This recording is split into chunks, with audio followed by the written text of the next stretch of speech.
Olá, meu amigo ou minha amiga, tudo bem com você? Seja muito bem-vindo ou bem-vinda a mais um vídeo da Khan Academy Brasil.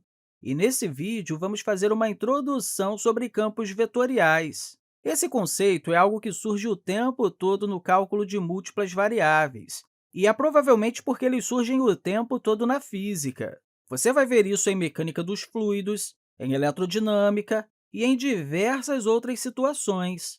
Mas o que é um campo vetorial? O campo vetorial é praticamente uma forma de visualizar funções que têm o mesmo número de dimensões em suas entradas e em suas saídas. Como exemplo, eu vou escrever uma função que tem uma entrada bidimensional x e y, e então sua saída vai ser um vetor bidimensional e cada um dos componentes dependerá de alguma forma de x e y. Aqui nessa primeira linha, que corresponde à primeira componente, eu vou colocar y ao cubo menos 9y. E aí, na segunda linha, que corresponde à saída da componente y, será y igual a x ao cubo menos 9x. Eu fiz isso aqui para ser simétrico, parecendo meio semelhante, mas isso não tem que ser assim. Eu é que gosto de simetria em tudo que faço. Enfim, se você tentar visualizar uma função como essa em um gráfico, seria muito difícil, porque você tem duas dimensões na entrada e duas dimensões na saída. Então, você teria que, de alguma forma, visualizar essa coisa em quatro dimensões.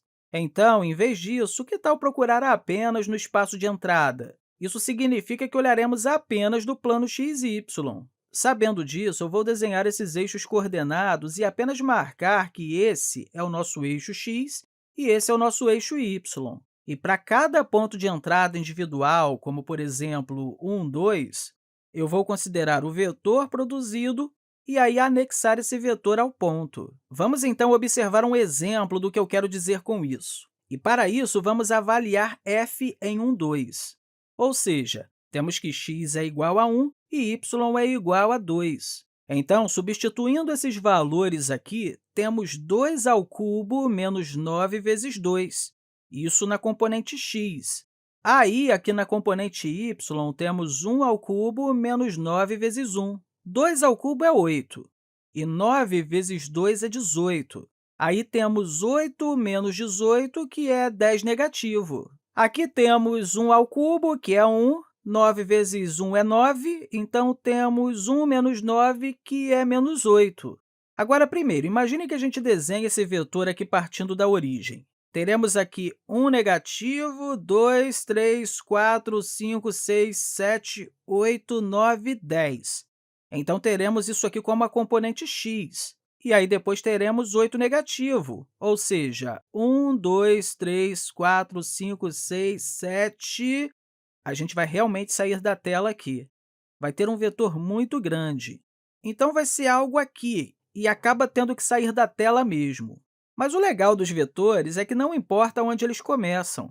Então, em vez disso, podemos começar com o vetor aqui, mas ainda queremos que ele tenha componente de 10 negativo em x e 8 negativo em y. Então, temos aqui 1, 2, 3, 4, 5, 6, 7, 8 negativo. 8 negativo como a componente y, mesmo tendo uma origem em um ponto diferente. Aí, se a gente tiver um plano com um campo vetorial, teremos isso feito não apenas em 2, mas sim em um monte de pontos diferentes. E aí veremos quais vetores se ligam a eles. Claro, se a gente desenhasse todos eles de acordo com o tamanho que eles têm, nós teríamos uma verdadeira bagunça aqui. Haveria marcas em todo lugar, e aí poderíamos ter um vetor enorme ligado a esse ponto, ter um outro vetor enorme ligado a esse ponto aqui também, e aí isso realmente ficaria muito confuso. Mas, em vez disso, o que fazemos é apenas reduzir tudo isso.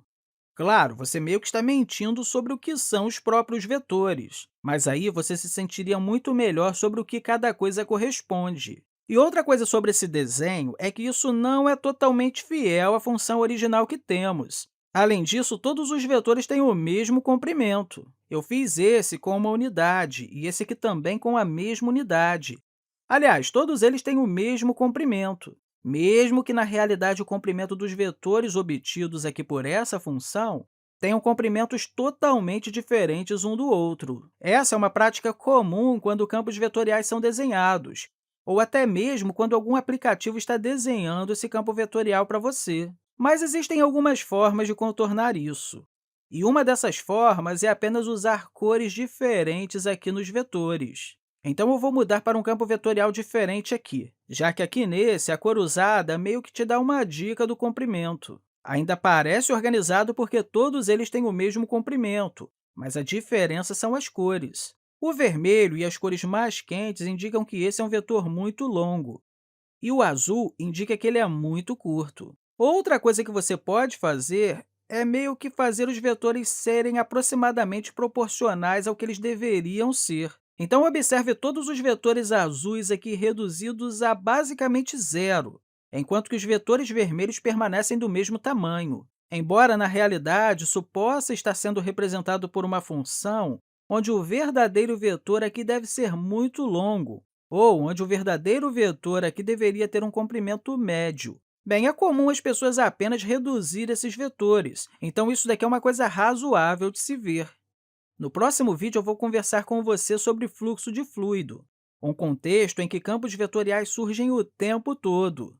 E também é uma ótima forma de sentir um campo vetorial aleatório que você olha para ele e aí tenta entender o que está acontecendo.